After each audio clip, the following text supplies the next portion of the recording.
Morning.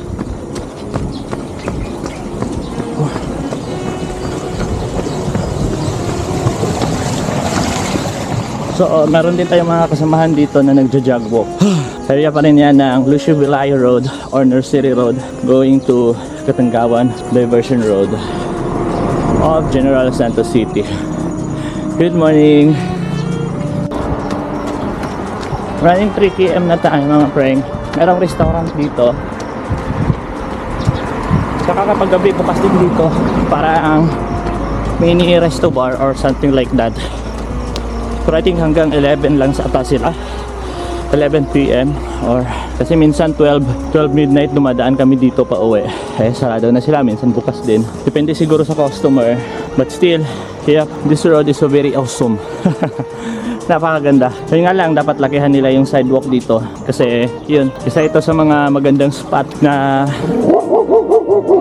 laki, may malaking aso na sobrang daming aso.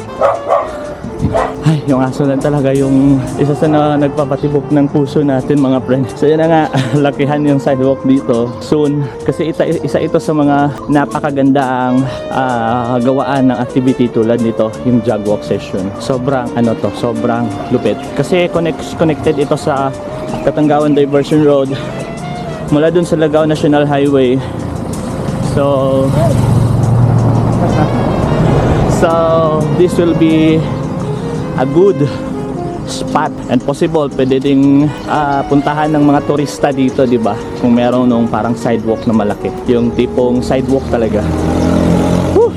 Good morning. Diversion Road, Katanggawan Diversion Road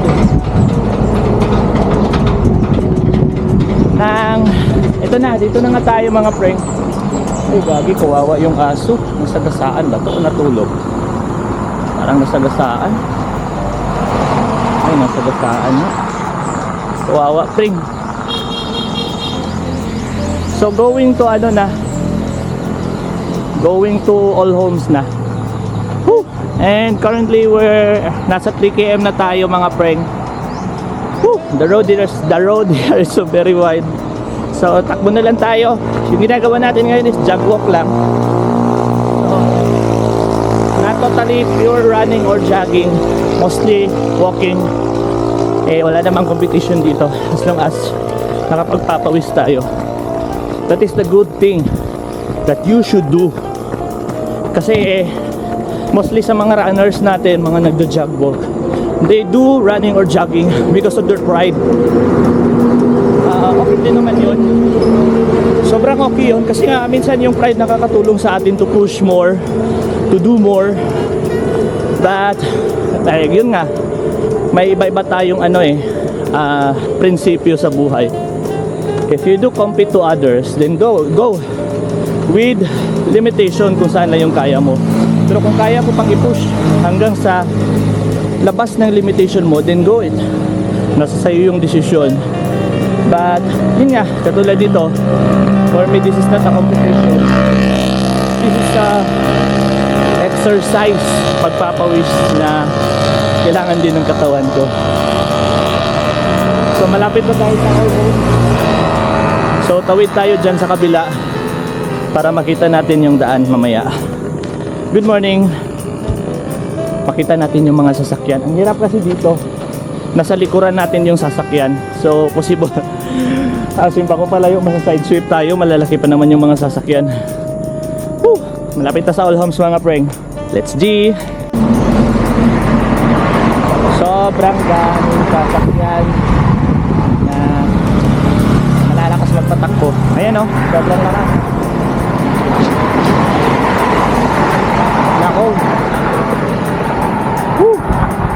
Good morning mga preng. So lakad-lakad na lang tayo.